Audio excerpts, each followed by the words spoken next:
Welcome to the King of the Court podcast with Ben Riggs and Ben Staten.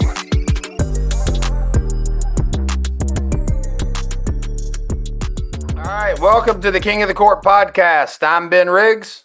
This is Ben Staten. Yep. The second annual NBA Cup final has drawn to a conclusion, and we have learned what I think we all knew going into today, which is that Darvin Ham is the greatest NBA Cup coach in NBA history as he remains undefeated. I believe he's 15-0 now, 16-0, something like that. Two separate teams, two separate conferences. It's undeniable. Darvin Ham is dominant in the NBA Cup. Transcendent, I would say even. I mean, he played the Steve Kerr, Phil Jackson, Red Auerbach, Darvin Ham. Yeah. And we saw him transform this team into the most dominant defense of all time. I mean, OKC is the greatest defense of all time, and they beat him by 18. Yeah, real quick, just so everybody knows. I don't know what the point spread was. I feel pretty confident that OKC was favored going into the game. But it ended up being an absolute beatdown. Giannis, Dame, and the Milwaukee Bucks won by what was the final score? I believe it was 97-81. 97-81. And that is generous because OKC hit a garbage time three-pointer with 17 seconds left that got them past the critical 80-point mark in an NBA game. We are now, ladies and gentlemen, back in 1996 exactly. This. It's also a game kind of bad for the NBA for a couple of reasons. One, I don't want to spend any time. I wish I wouldn't even have said it. I don't want to spend any time crapping on the NBA right now. Like, they put a tournament together. These were the two teams that made the finals. They decided to play it in Vegas the week before Christmas.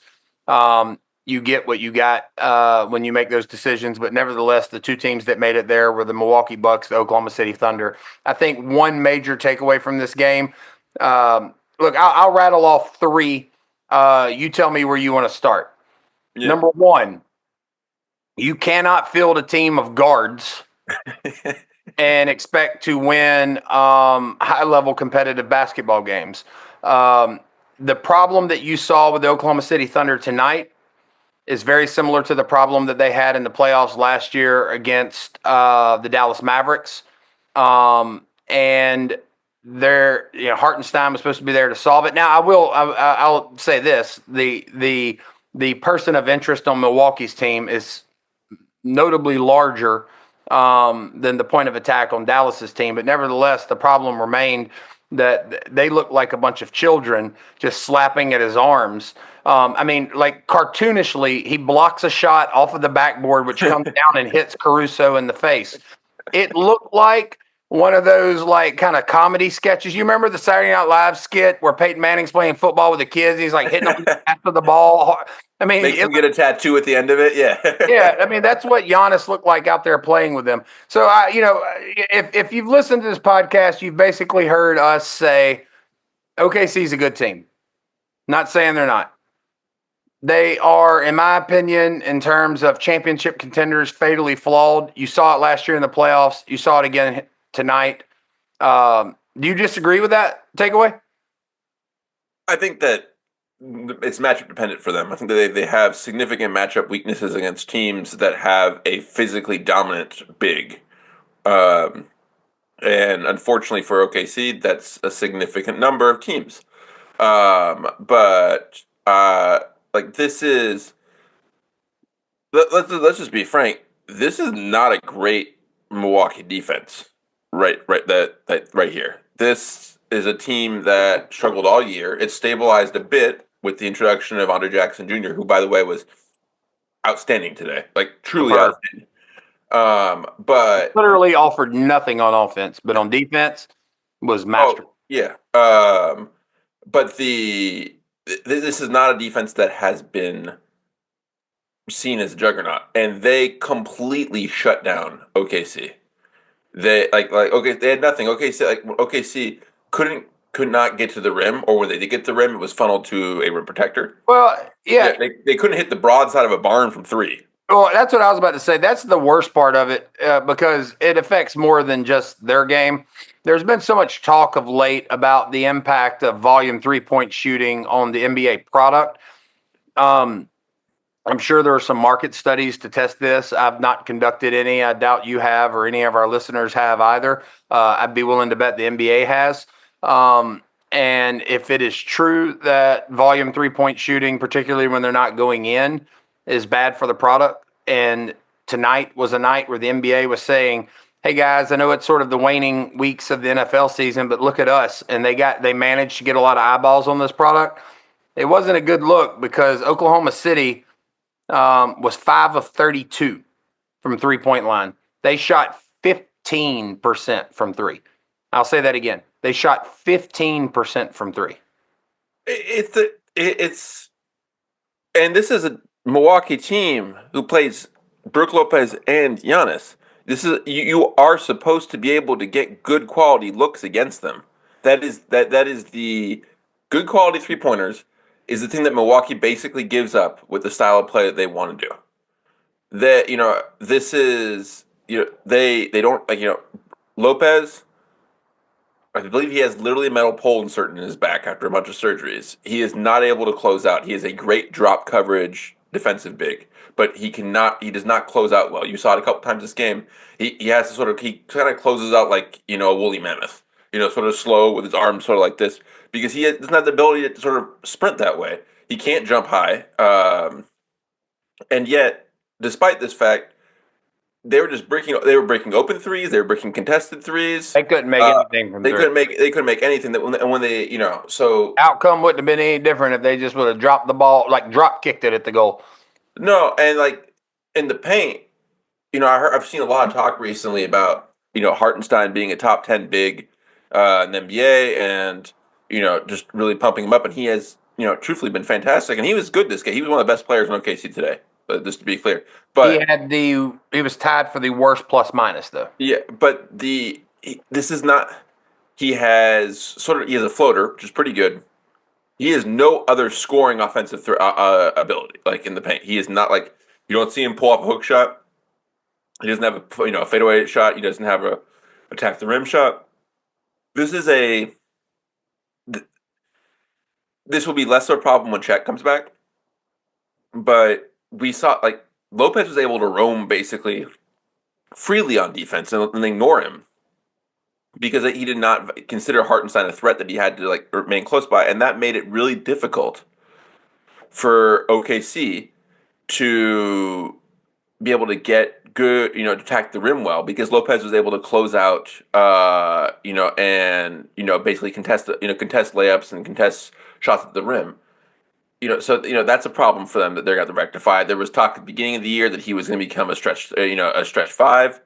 I don't believe he's even taken a single 3-pointer this year. I don't think anybody cares if he takes a 3-pointer. Yeah, I know he definitely hasn't made one this year, but no one's caring about that. Nobody cares.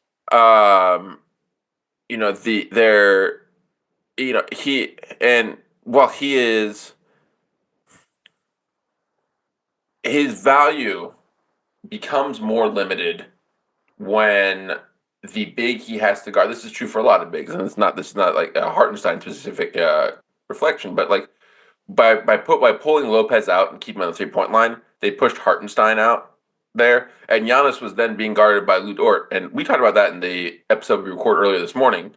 About I couldn't believe it when you suggested it was even a possibility. Yeah. So, but let me is why boxing has weight classes. We had a featherweight and we had a heavyweight.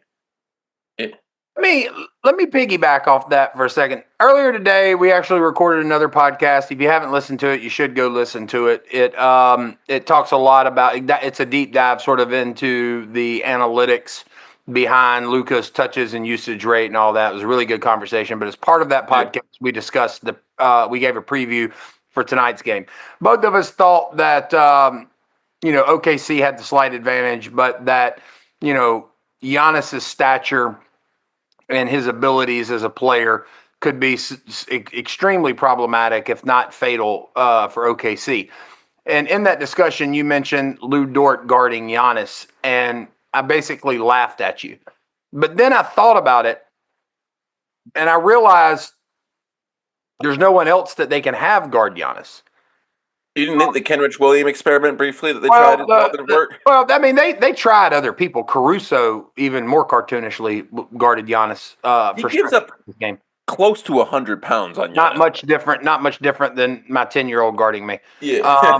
But like it's my thing is that's kind of what I'm getting at when I talk about OKC. But let's put a button in this. We will come back to sort of autopsying and forecasting OKC and talking about why we have the takes that we have about OKC, whereas everybody else is really high on them. So I think one take that you and I had from this game was that it is a freakishly small lineup that isn't going to be able to compete in a playoff series. And one of the things that's interesting about this, as opposed to other NBA Cup games, that kind of mimics more what you would get in a playoff series. It's not just the winner take all, the 500,000 that's on the line, even the pride of being able to claim that you won it in a marquee matchup, that kind of thing. But the Bucks have played 3 games in 7 days, tonight being the third. That means that they've had ample opportunity to watch film, plan, and scheme for what OKC does and how they want to deal with it. All right. That's the kind of treatment you're going to get if you're OKC when you get into a playoff series.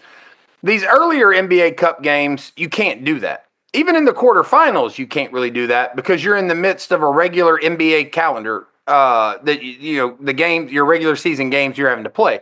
So the turnaround's too quick. You just don't get the opportunity for it. But whenever you get to the finals, the semifinals and the finals are sort of separated, so all eyes can be on those games, and there are fewer games being played, so you get ample time in between games to scheme and plan and practice and rep everything out that you're trying to do. I think you saw that on display. You agree with that? I completely agree with that. Absolutely. Yeah. And I think that piggybacking off of OKC just being a freakishly small team for an NBA team that's supposed to be a contender, what that leads to, and Mark Daigneault has kind of started to get under my skin a little bit with this. He's constantly complaining about the foul discrepancy. Well, look, man, if you want to get to the free throw line, you got to do more than just jack up threes. And if you don't want to send people to the free throw line, then you've got to field people who are big enough and strong enough that they can just stand up an offensive player and don't just constantly have to swipe at them, right? Like they're constantly reaching and swiping because they're so much smaller. They're trying to strip the ball as players are going up. And against skilled, bigger players, that's just going to lead to a lot of fouls. I also think that you saw, and this is another thing you'll bump into in the playoffs, it's a different reffing crew. Yeah. The reffing crew that you saw in the quarterfinals and the reffing crew that you saw tonight manage those 2 games very differently. This also is bound to happen with one key problem with OKC. They are an undersized team that tries to bully you physically.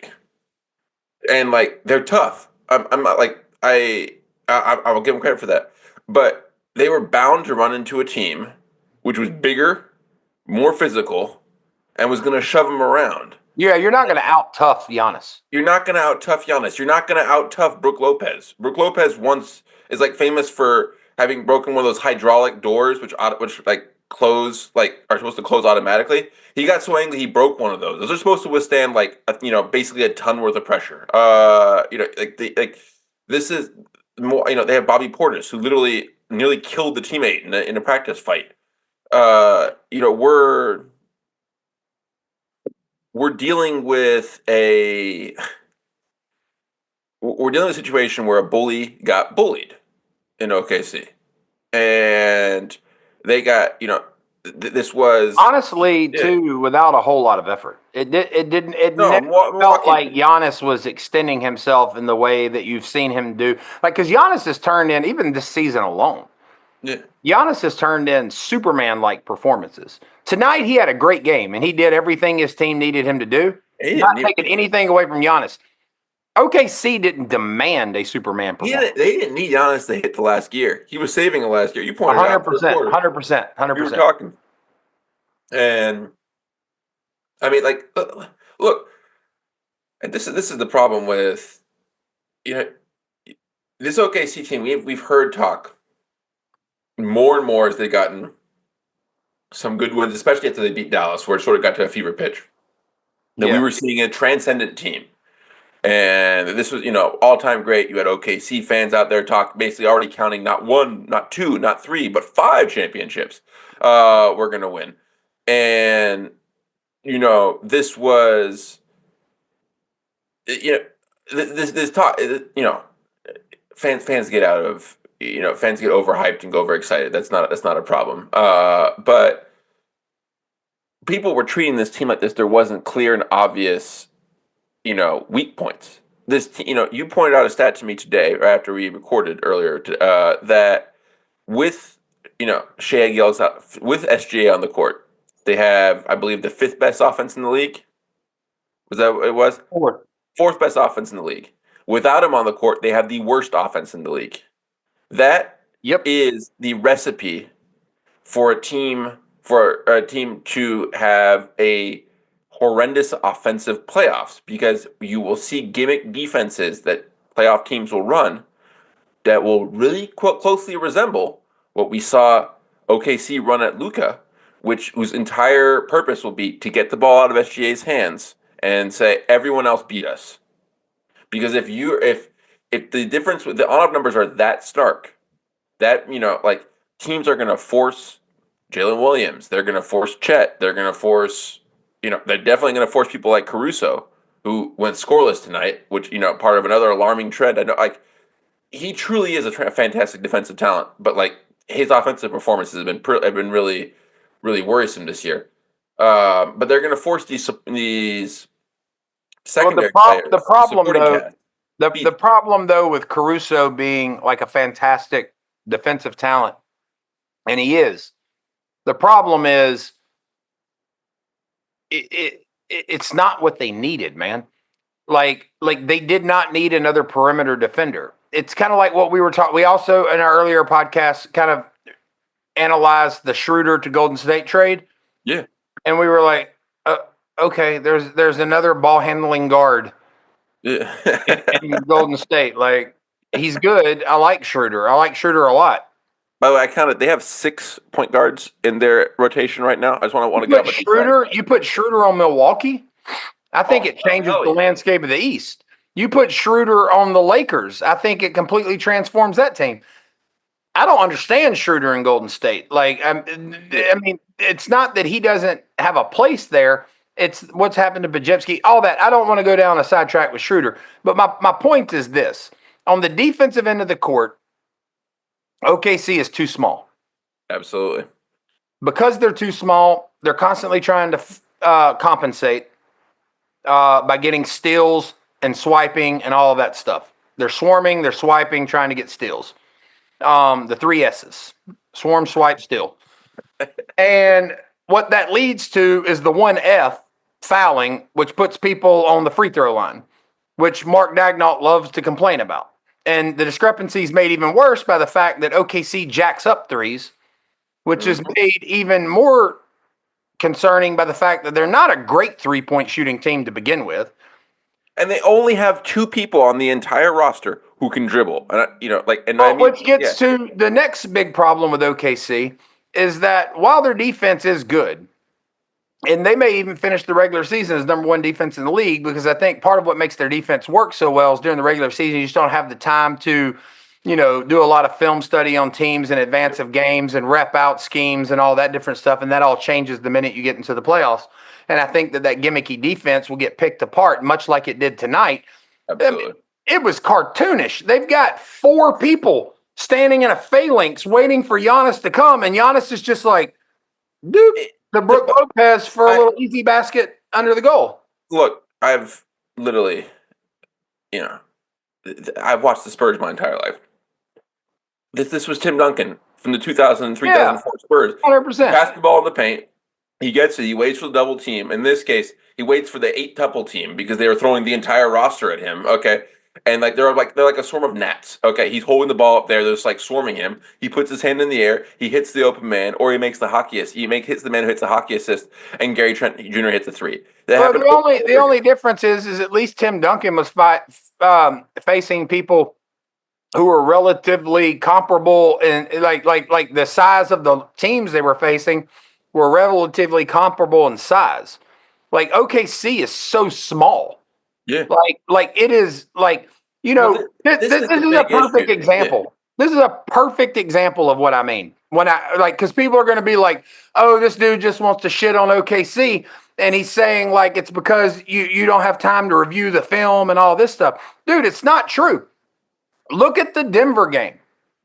Are you trying to tell me that Jokic isn't capable of finding an open player when he's double and triple teamed when you swarm that way? It's not that. He just wasn't prepared for it going into that game. Once you go through a film study on that, you're prepped for it, you have a plan in place, he's going to make the read and find the open player 100% of the time. I wouldn't be surprised if you couldn't force a single turnover from Jokic doing that. All right? Because Jokic isn't even going to do what Giannis did and put the ball on the floor. Jokic is going to let the defenders collect and make the pass. The OKC lost to the Spurs without Victor Wembanyama.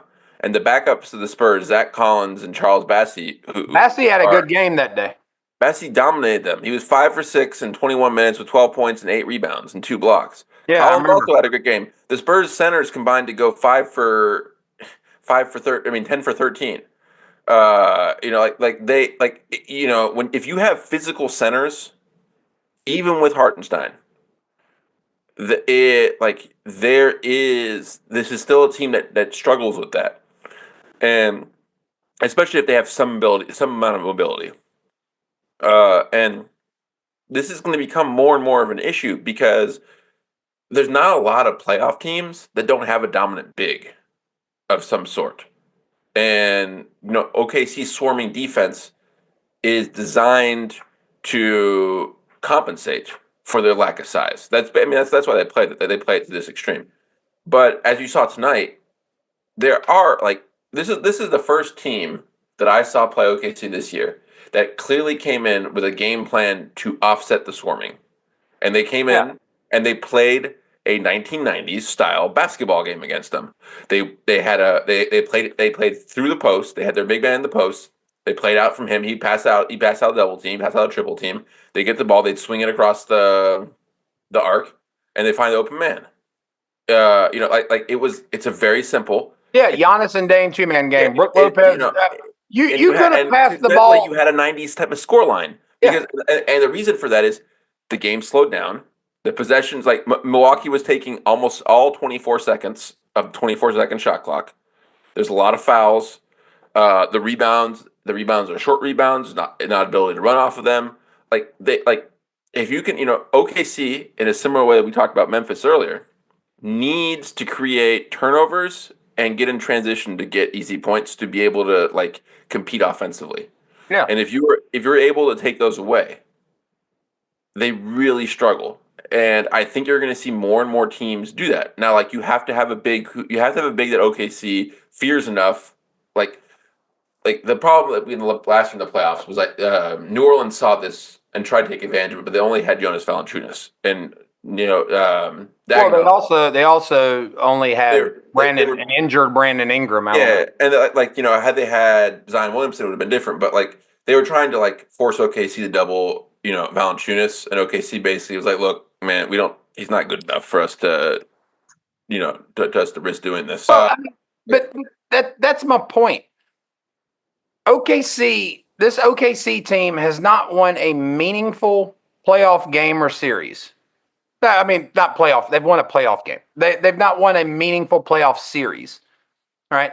Against New Orleans, they faced a injured Brandon Ingram, an elderly or maybe not elderly, but aging Jonas Valanciunas, Yes. and no Zion Williamson, right? Yeah. Like, honestly, the Dallas series last year wasn't that close.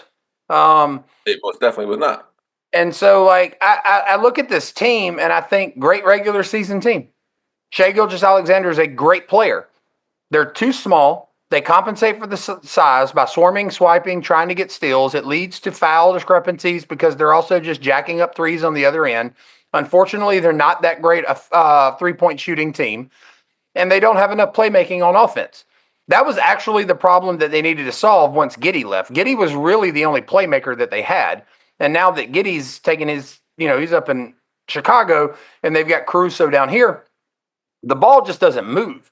I mean, all they're really running, the only playmaking they have that's going on is running people off of dribble handoffs with Isaiah Hartenstein, which is fine. It's an offensive set. It can work, but it's not enough. And so, like, I look at this team and I think they're a great regular season team. They'll finish with bloated stats that won't translate into the playoffs. I think they can win a first round series, but honestly, it depends on who they draw. Because I'm going to tell you right now, it'll look a little different, but it won't be much different if the big difference if they play the Lakers. The question will be the difference between Dame and the ball handlers in the backcourt for the Lakers is significant. You don't think D'Lo's at Dame's level, just to confirm? Transatlantic Gulf. Like, I'm talking massive. What about Gabe Vincent? What is it called? What is it when you do both the transatlantic, just keep going right over Europe, right back over the Pacific, just circumnavigating the globe Gulf? That's what I'm talking about. And so, like, but if the Lakers bring in a ball handler to run their offense, make some kind of trade, then, even that's different. But even then, they've got LeBron they can put on ball and even preserve him a little bit once they get the ball across half court. My thing is this, like, you bring the ball across half court, Oklahoma City's going to do what they tried to do tonight with Giannis. There will be times where Giannis, and in this case LeBron, is happy to let them swarm. It probably won't be him that they're swarming. It'll probably be AD. Get the ball into AD, have AD attract the swarm, and then have the back cut come from Rui or LeBron from the weak side. Oh, 100%. It's not hard. You're not going to have players of LeBron and AD's caliber and just be able to amass defenders around them in that way and them not figure it out. They're too good, man. Now, I will say OKC handled Lakers pretty well in their first game this year. So I think that's a fair point to bring up. And I think there is an elephant in the room that we've touched on but haven't addressed fully. What do we think the return of Chet Holmgren will real quick on the Lakers thing. Yeah. I don't really care because I actually think it would be a good series. I'm not saying the Lakers would blow out OKC, but my point once again would be, I think they're going to handle a lot of teams in the regular season. I do. Like, I think that when teams have time to study them, put a plan in place, rep it out, and then go into a game, I think you're going to get a product that looks a lot more like what you got tonight because it's very AAU gimmickish type defense. It is that. Like, it's a defense that works when it's deployed against a team that has one or two good players and everybody else on there is below average. Yes. But when you're talking about playoffs, you're talking about professional teams where you've sort of separated the strong from the weak, and you're only playing the best that the league has to offer, your conference has to offer. And it's going to get increasingly difficult as you advance in the playoffs to deploy that strategy effectively.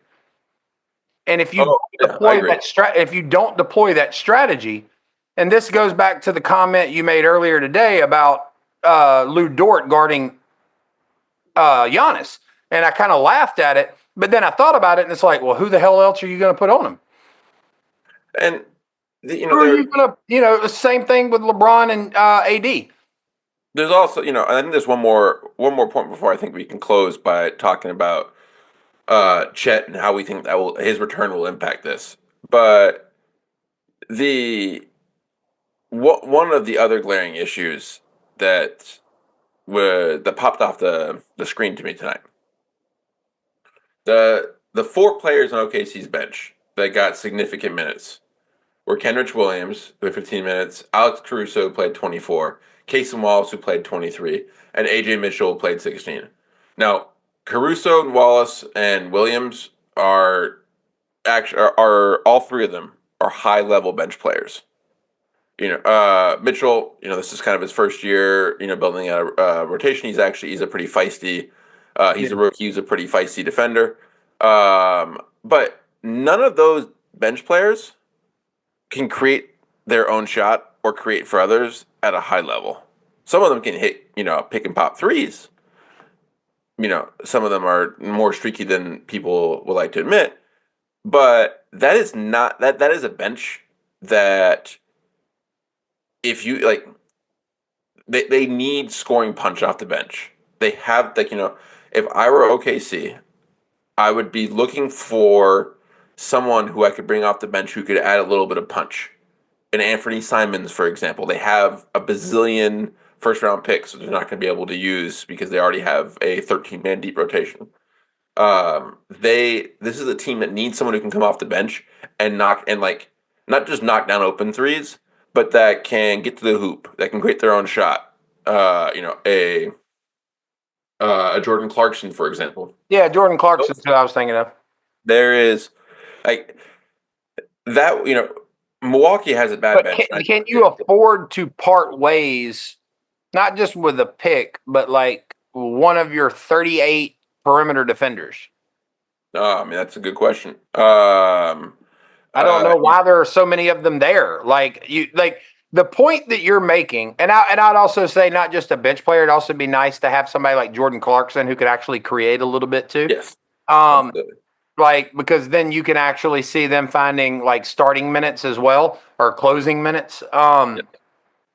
Maybe serve a little bit less of a role as a just a microwave scorer off the bench and more of a. They got 15 total bench points, and 3 of those came on actually a full third of them. Like 5 of those 15 points came after the Thunder threw in the towel. Yeah.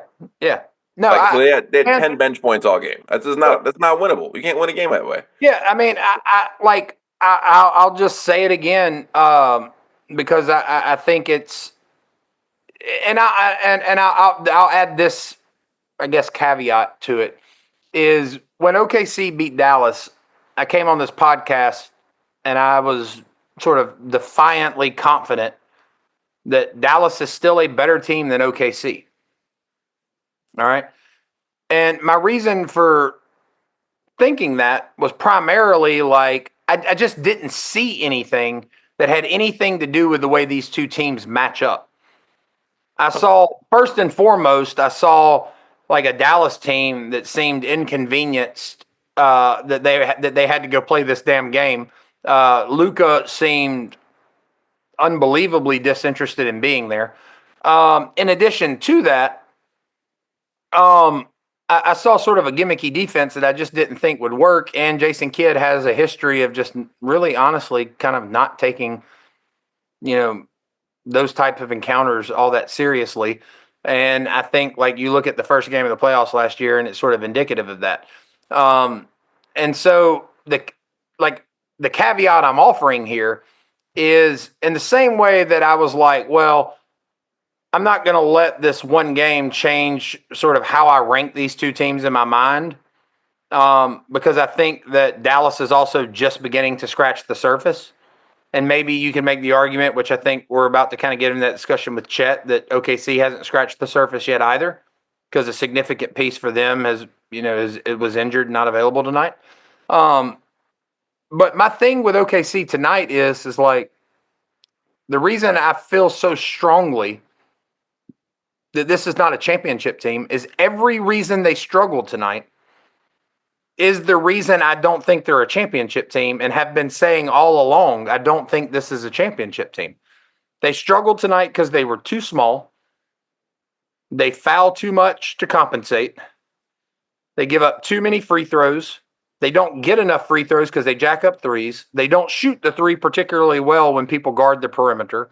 And they don't have enough playmaking on offense. Yeah. I agree with you that the playoffs are very much matchup dependent, but I also think that in the playoffs, you don't even need all of those flaws to not be able to make it through. No. You know what I mean? Like you only need like one or two of them, but they're bringing all of that. They have an elite first option scorer who I think Jackson did a good job on tonight, but I'll give Shai the benefit of the doubt, like in the same grace I would give any other player that's that elite, and say he had an off night too. It wasn't just Jackson's performance; it was also Shai just had an off night. But I think that but that's not enough to win a championship. No, and I think the formula you saw there is one that's just actually like he was just hounding him 94 feet. Yeah. Like he face guarded him, and Jackson, he doesn't guard like Dort. He's not like physically trying to like shove you around and bully you, but he's really good at not fouling and staying in front of you and getting you frustrated and making you work for every shot. He also has some points. He does, and like he's like the ultimate connective tissue player. Like his offensive game is like his offensive game would be considered basic for like the college level. It's very basic for the NBA level. Oh, it's obsolete at the NBA level. But he is he instinctively understands where he needs to be on defense. He understands instinctively how to guard specific players. And like the sign of an elite perimeter defender is he stays in front of his man without ever really risking getting himself in foul trouble. Like he doesn't pick up a bunch of knick-knack fouls. Like you never have to worry about that. One thing a Bucks fan might say, who watches this team more frequently than I do. I mean, I've watched the Bucks quite a bit this year, but would be that you can say Shai had an off night and that it was more that than Jackson.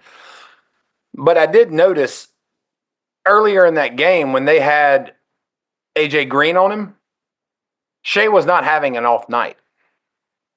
No. It was after they made the switch and put Jackson on him that you really saw Shai's numbers start to go down.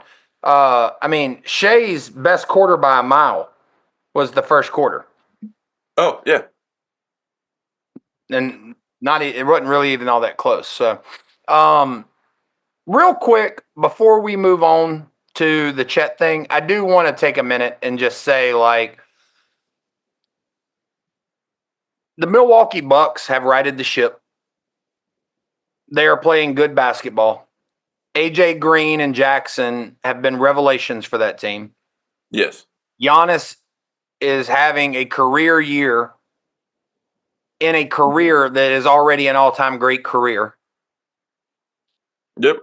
Him and Dame together, and I think if you go back to our early podcast, like previewing the season, like preseason podcast, I think that we sort of had the position that, like, much like Luka and Kyrie needed a little time to make it work, Dame and Giannis were going to need a little time to make it work. And Dame was also dealing with personal stuff after having to move, and there was a divorce and all this stuff. Very human things that I think anybody would need some time to deal with. But they feel like they've gotten all of that. They're the leading scoring duo in the NBA right now. Yeah. I mean, I think that they've played extremely well, and I think that they were very deserving of the win that they got tonight. And I didn't want to just make this all about, where OKC is a fatally flawed team, although I really like Milwaukee. I think they're right up there at the top in the East. A fully healthy Orlando, Milwaukee, the Knicks, and Cleveland and Boston will make for, as long as those teams stay healthy, will make for a much more competitive and interesting Eastern Conference playoffs than we got last year. And I think, we can all look forward to that. But, I just wanted to point out that I think that Milwaukee was very deserving of their win tonight. But with that said, man, I think a lot of it has to do with you ran into a good team. but you also ran into a good team that had time to prepare for you, and you didn't get to just sneak up on them and hit them with some sort of, wacky AAU full court press style defense. And they were prepared and they took advantage of it. Yeah. No, they absolutely deserve their flowers. They held OKC to 33% shooting. That now some of that might be, just a poor shooting night, but even poor shooting nights don't usually end up at 33% shooting. But let me ask you this, man. It was a bad shooting night. How many times did you say that in that series last year against Dallas? Oh yeah. That's my point. When you get into a meaningful basketball game where teams have time to prepare, and even a team that struggles to guard the perimeter in Milwaukee came in tonight prepared to guard the perimeter. Yeah. I mean, that's what happens. They're just not that great a three-point shooting team. And when you get out of the run of regular season games, those threes quit being wide open looks. And you see their shooting numbers plummet. Now, I think 15% from three on 32 attempts is probably, plummeting beyond what you could expect even in a playoff series for those numbers to plummet to. Oh yeah. But they're going to drop. You saw Absolutely. it last year with Chet and Jalen Williams. Yeah. No, I completely agree. I think that this was a needed wake up call for everyone who was starting to get a little too high on the OKC supply. I'll make a bet with you that every one of them bastards are going to hit the snooze button on that wake up call. Yeah. It was an off night, and they still think they're mesmerized by how fast they move on defense, and they extrapolate what Shai does on offense to the rest of the team. When you really pay attention to it, and that stat you brought up earlier is so indicative of this, it is Shai. Yeah. There's no one else out there doing that shit. And look, he finished, I believe, 8 for 20 from the field. But Jalen Williams. You're talking about Shai? No, I'm talking Jalen Williams. That was one of the quieter 18-point games you're going to see. If you'd have told me he had 18 points, I wouldn't have believed you. Yeah, Jalen Williams is a fantastic player, to be very clear. I'm not trying to denigrate him as a player. But one of the things that happened in the Dallas series was, OKC needed Jalen Williams to show up and, bring it to the tune of like 25, 27 points a game to have a shot in that series. And, he didn't necessarily have like an atrocious series, but, he struggled. It was his first playoff run. Which that's understandable. But if OKC wants to have a shot at a deep run in the playoffs, they need him to be not to have 20, 25 points a night on efficient shooting, while playing the high level defense that he brought in the playoffs last year, and they also need him to be to have some to take on some of the playmaking responsibilities for the team, and that is that's the next evolution in his game. He's not there yet. He does rack up some assists. This is not a Jaylen Brown type of situation where you look at him and he's like, oh, look at this, 1.5 assists. Oof, it's a little low. But he still has a ways to go on that front. Now, he had outside of Dylan Jones, and someone named Brendan Carlson, who I did not know was in the NBA. He had the best plus minus on OKC at -5. So I don't want to pretend like he was the cause of this loss, but teams are going to start basically selling out to shut down Shai. You saw that a little bit tonight, and OKC has to find a way to unlock Jalen Williams in those situations. Well, so my takeaway from the Mavericks series last year, I don't even remember if I've talked about it because I've kind of felt like maybe this is a little bit too much of a hot take, and it's me getting a little bit out over my skis in terms of skepticism with OKC, especially when you look at a lot of the narrative surrounding the Thunder heading into this year. I mean, you remember Brian Windhorst this year was saying that, if you want to look for who's going to have the breakout year this year, and be at all-star level, maybe even at all-NBA level, it's going to be Jalen Williams. Well, Yeah. my takeaway from Jalen Williams last year in the playoffs was that Jalen Williams is a fantastic basketball player. Do you remember that tweet I sent you? Somebody said the other day, it was like an anonymous GM who were like, if Austin Reeves is your third best player, then you're just not a contending team. And, because if you put him on a contender, he's maybe the seventh or eighth best player. Like, One of the more random LA Laker takes I've seen recently. yeah, I mean, I might would have agreed with him if he says like, Austin Reeves would be the fourth best player. Yeah, I think maybe Boston's a little different, but like, other than that, like, I think he can be the fourth best player on a lot of contending teams. But my point being is when I look at Jalen Williams, he needs to be your third best player. Yes. Now there are three different scenarios with this where OKC becomes a contender. Jalen Williams is your third best player. And Chet Holmgren has gotten so much better that he has surpassed Jalen Williams. And there was some evidence that we might be heading in that direction at the beginning of the season. Yes.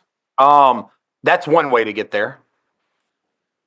Another way to get there is Jalen Williams is your third or fourth best player, and you bring in someone else who is your second best player.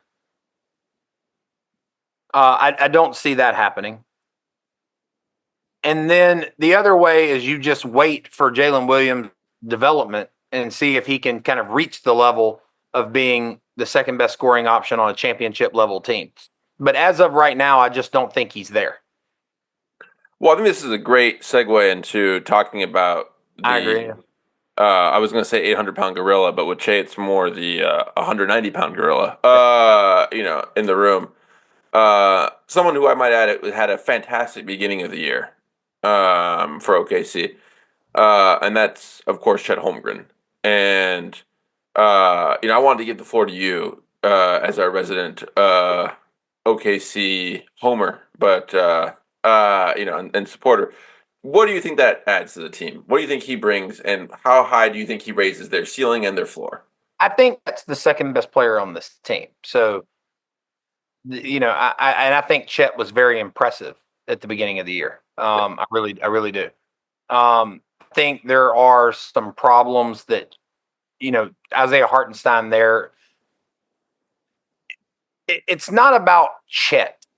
And is what I'm about to say. So, like, there are certain matchups where, like, Chet just cannot be the primary big on the floor. Like, this swarming defense started earlier in the year. That OKC Denver game I referenced earlier, where Jokic didn't really have time to figure it out, happened very early in the season with Chet on the floor. Chet was the primary guy guarding Jokic. Yeah. Chet in the playoff series as the primary big on Jokic is going to be mauled. I mean, Chet's going to come literally mauled. He could be injured. There's not enough ice to deal with whatever happens after that, right? So, like, you've got to have Hartenstein on the floor in that situation. My thing with Chet is that I think, let's say against Dallas, I actually think Chet being back is really important. I don't think it's enough, but I think it's really important. But then I think you have to get Hartenstein off the floor. Like, my problem is I don't see those two guys on the floor at the same time because there isn't enough playmaking. The floor is going to get really clogged up. It's going to be very easy for teams to sort of guard inside out. just kind of hover in the 8-foot range, close out threes, and clog the paint with both of those guys on the floor at the same time. Chet Holmgren can shoot the three, but once again, he's not a great three-point shooter. He shoots it really well from above the break, but nowhere else. Yeah. Right? So, like, my thing with Chet has nothing to do with how I feel about Chet, because I actually think Chet's a really good player. I think he's a 4, not a 5, because he's not too undersized to play the ADs and the Jokic's. He's not undersized girth-wise to play Wemby, but he doesn't have enough length, even though that kind of has turned into this sort of young rivalry that's fun to watch. But I just, I think me and you would both agree that, like, there are certain tendencies that Wemby has either developed or, magnified that we don't necessarily agree with. But, like, even with those tendencies. Yeah, stop shooting fucking threes so much, basically. Yeah, but, like, even with all that, like, it's like Wemby stumbles into better production than Chet can give you when he's laser focused, right? So I just The laser focus is carrying a lot of weight in that, but I agree. Yes. Yeah, like I'm talking about with Chet, like Chet, like, being on his game cannot give you the production that Wemby can when it's just like, dude, what are you doing? No, yeah, no, 100%. So, like, I look at OKC and I think, like, okay, we've got Hartenstein, Chet, Shea, Jalen Williams, and probably Lou Dort. And Lou Dort shooting the three. He might be shooting the three better than anybody on the team right now, but he's definitely shooting it better than he has in recent years. And with all those guys on the floor, I see spacing issues, and the lack of playmaking exacerbates those problems, in my opinion. Yep.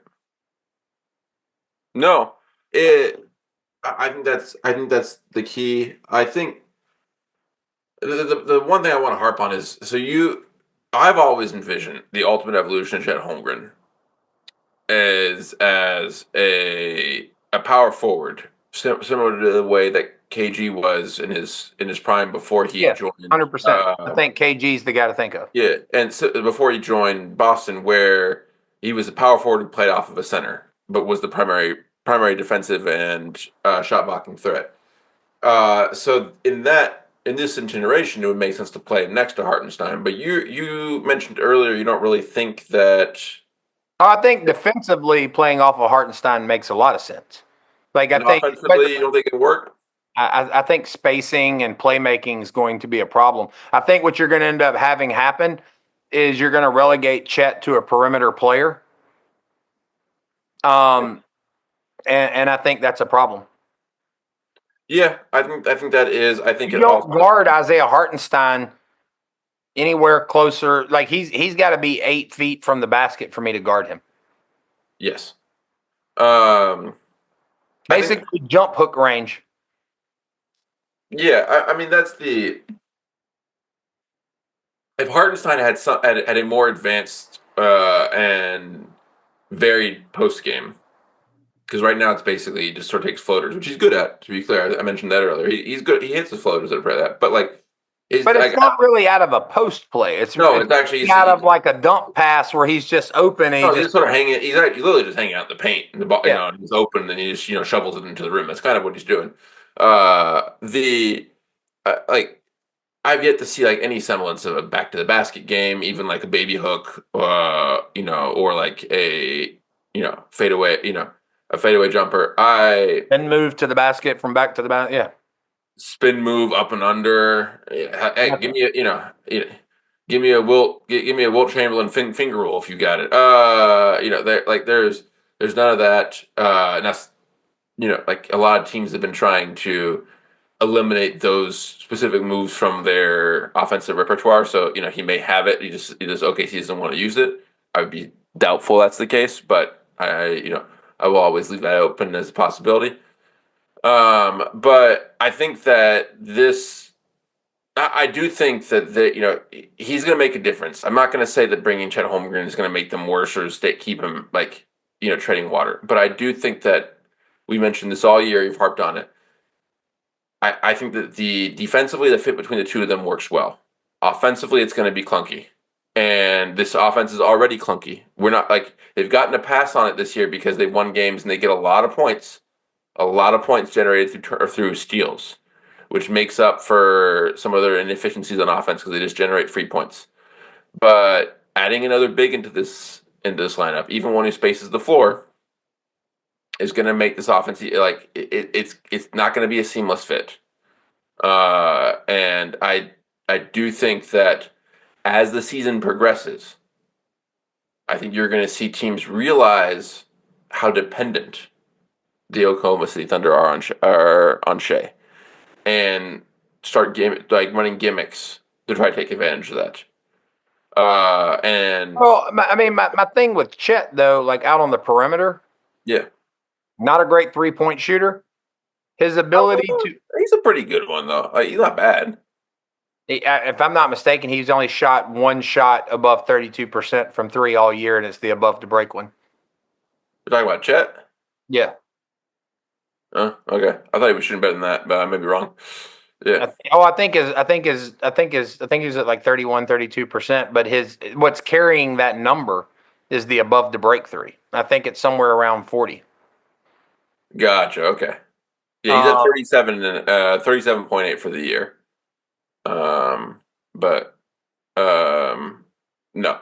Yeah, I mean, like, I wouldn't characterize him as a bad 3-point shooter, but I get what you're saying. Like, I said he's not a great 3-point shooter. Like, I'm not saying he's a bad 3-point shooter. He's not Caruso out there. No. Shots fired at Caruso. He's also not a terrible 3-point shooter. Tell us how you really feel about Alex Caruso. He's having a bad year, but like my thing is this with Chet, like Chet out there on the 3-point line. My problem with this is like Chet's ability to put the ball on the floor and beat a defender who can move their feet as quick as him and has some size is very limited. Like if we're looking at like a Lakers matchup, like I see if you've got them both on the floor at the same time, I see LeBron on Chet and I see AD on Hartenstein. If you're looking at a Dallas matchup, I actually have PJ Washington on Shai. Really? I have Luka on Chet. I like Luka on Chet. I think it actually gives him a breather. And he's also got the length and he has enough size, slide his feet, stay in front of him. Like Chet's not going to barrel through him.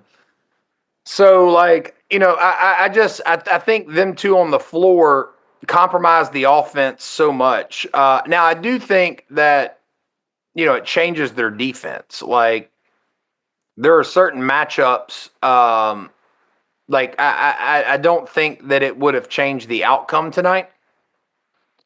But I certainly like Chet on Giannis more than I do on Alex Caruso. Yeah. You know what I mean? Like that's just goofy. But like there are other guys in the league who are going to do what Giannis did. I mean, like, we keep going back to this, this New Orleans series from last year. But like imagine a fully healthy Pelicans team. I can't because it's never happened. But, Fair enough. Case, I rest my case. Like I won't even say anything else. I was going to offer. I was going to ask everybody to join me in a thought experiment where you're asking them to deal with, because like that's a team where you've got someone like Zion who may be, when you start thinking like if I said to you like name a player in the league who's as big. It looks different, but like in terms of size and strength, as Giannis and is fast and can attack the basket as well. First person who comes to mind, is Zion. Yes, 100%. And so like, and actually, I think in some sense, it's actually kind of harder to deal with Zion, like because it's a lower center of gravity. Particularly for somebody like Lou Dort. And I think for Chet, you're looking at someone just bending him over. Let me rephrase that because it sounds like I've meant something else. doubling him up. How about that? Like hitting him in the stomach and forcing him to, double up. But like, I just, I like Chet. Yeah. Shea and Chet are the two players on that team I like. I don't have a problem with Jalen Williams. I just think we're out over our skis on him a little bit. But Chet I like.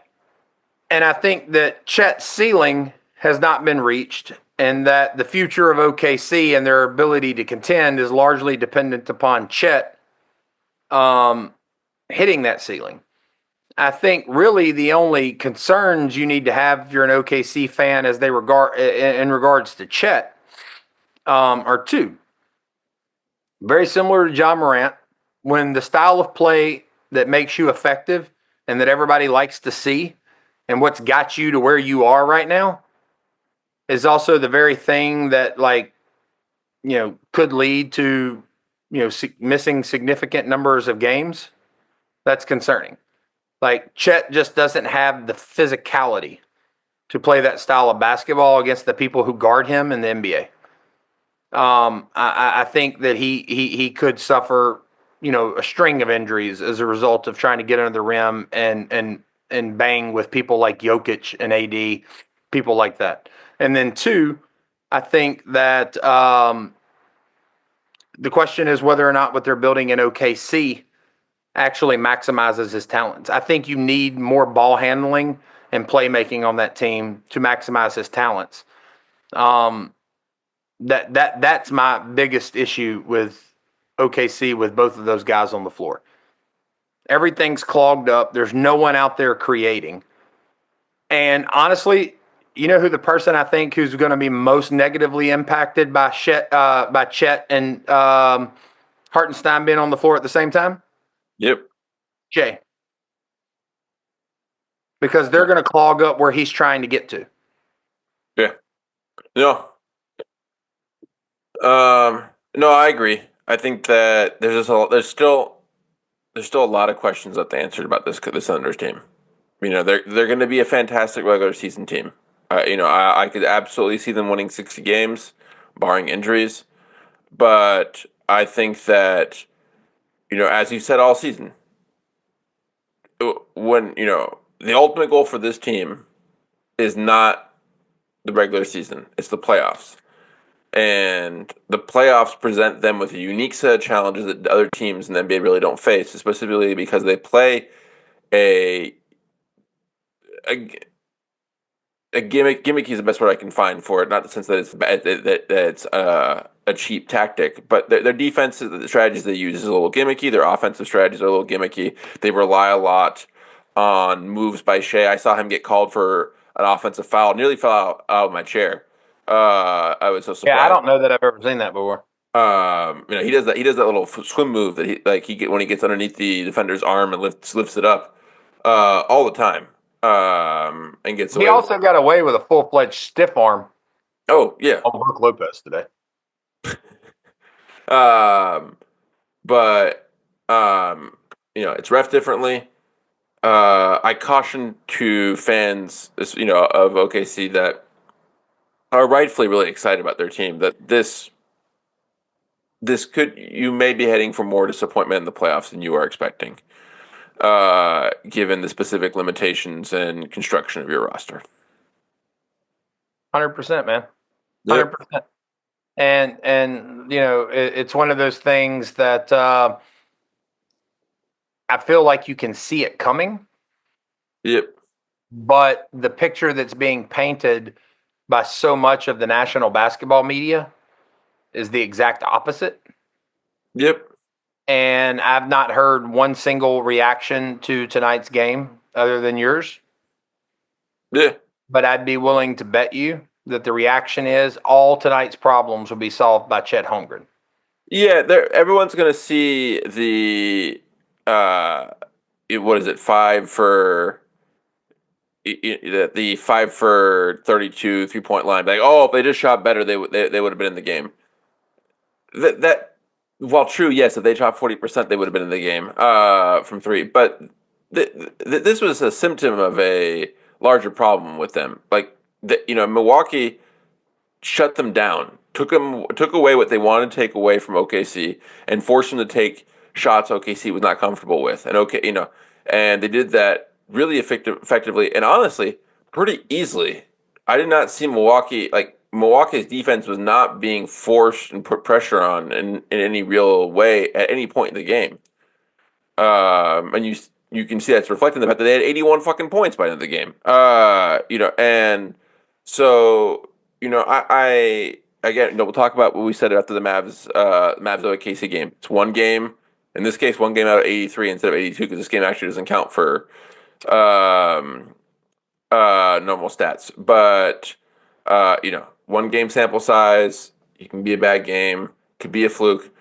But I think you can read more into that than just one game. I think that this is what we have been warning about with OKC since the beginning of the year. And look, it took us till game 27 or whatsoever for it to show up. But the ball handling issues, the fact there's only two players in their team that can really dribble, the reliance on Shai to generate offense, the limited scoring and playmaking coming off the bench, all these things are going to need to be rectified for OKC to reach true championship potential. And now, whether if they have the assets to make a trade, absolutely. I mean, them and Milwaukee have the most. Yeah, they have Chet coming off and coming back from injury, but that those are neither of those are full guarantees that definitely a trade. There's no guarantee that the Thunder are going to make a trade at all. So we'll have to see. But I saw this as like it isn't surprising to me that the team that we've said would struggle in a playoff environment struggled for the first time in a playoff environment because this is basically a 1 game playoff. And it kind of fit what we've been warning about all along. Yeah, I mean, one final point I'll make about Chet returning is when you look at tonight's shooting woes for the Thunder. While I think shooting woes from 3 could be a problem for them in the postseason, especially when I think that their defensive scheme, isn't as effective. Yes. I think that tonight's shooting woes were far worse than they will experience in the postseason. Yeah, 100%. Also, not going to shoot 12% or whatever. Again, not going to shoot 15% from 3 in the postseason. Right? Sure, it's also worth noting that they got boat race tonight. This was not a close game, and so, but the problem with trying to solve that problem with the return of Chet Holmgren is not so. I think you can think about it geographically or you can think about it stylistically, but like I was saying earlier, Chet shoots above the break threes really well. Yep. Well, what kind of 3-point shot are you taking when you take an above the break 3 most often? It's a pull up. You're just walking into it. Yep. You often you're trailing the offense, you're trailing the play, and you step into a kick-out pass, and you're able to shoot it, or you're able to catch a defender slacking off and step into a shot. You're not going to get those looks in the playoff very often. No. Chet Holmgren's ability, he shoots below 33% on catch and shoot threes. That's going to be the majority of them. I would venture to guess that you could watch an entire, I would venture to guess you could watch the Thunder make it all the way to the finals and never see Chet Holmgren generate his own 3-point shot off of the dribble. Yes. That's just not his style. So really what you're looking for if you're going to solve the shooting woes in OKC, it's not dissimilar to the shooting woes that Dallas were trying to solve after they faced Boston in the finals. You're looking for the guy who can do catch and shoot. Yes. That's what you're looking for. And the two problems that I think you have, and we mentioned this in reaction to Luka Doncic's Golden State game, when we were talking about how well Klay plays with Luka. And one of the points that I made is part of the reason why you see Klay's numbers jump so much when he's on the floor with Luka, it's not just that you got a guy who can find you. And it's not just that you got a guy who manipulates defenses so much. It's that you got a guy who manipulates the defense, finds you, and when the pass comes, it comes with pace, and it's right in your basket. Yep. Part of the problem you have with bad catch and shoot threes on the Oklahoma City team is you don't have a legitimate playmaker who's delivering that kind of pass to shot makers. And so you have guys who are having to take their eyes off the target to catch the ball, reposition their feet, and there's time for the closeout to come. Right? Yep. So part of the problem is, like, even if you get Chet back, part of the problem is playmaking. There's still a deficiency in playmaking. Absolutely. Yeah. But, I think I think we've covered basically all. I think we beat this horse to death. Yeah. So Well, I think we settled it. OKC is not going to even make the playoffs. Shai's going to probably be traded by the end of the year. And all doom and gloom. I think we've been consistent. OKC's a good team. Shai Gilgeous Alexander is a legitimate MVP candidate, an elite shot maker, one of the best pure scorers in basketball. They lack playmaking. Their defense is undersized. It forces them to do gimmicky stuff in order to compensate. It leads to huge foul discrepancies, and they're not a good enough three-point shooting team to rely on it in the way that they do. And I think that they'll continue to be a good regular season teams because those types of things can fly in the regular season, and some of them you can even, like I think you see with OKC's defense, they excel at. But like when they get to the postseason, unless there's some significant changes or we're dead wrong about, or at least I'm dead wrong about what Chet Holmgren being added to this lineup does, then I think they're going to continue to experience some disappointment in the postseason. And maybe they don't need to make a big trade. Maybe the pathway for them is about development of Chet Holmgren and Jalen Williams. But at any rate, I don't. If it sounds like I'm gloating about OKC's performance tonight, if you're a Thunder fan, don't take don't think I can't listen to this dude because he's really just sort of like a Mavs fan, a Luka fan, and like he's just like hating on OKC like based on the rivalry. It's not true. I'm gloating for other reasons. I just like to be right. And and like we've been saying all year that this is a good team, but they're not true contenders yet. Nope. They got a ways to go. Yeah, and that's really all that it is. It's just two people who like to be right.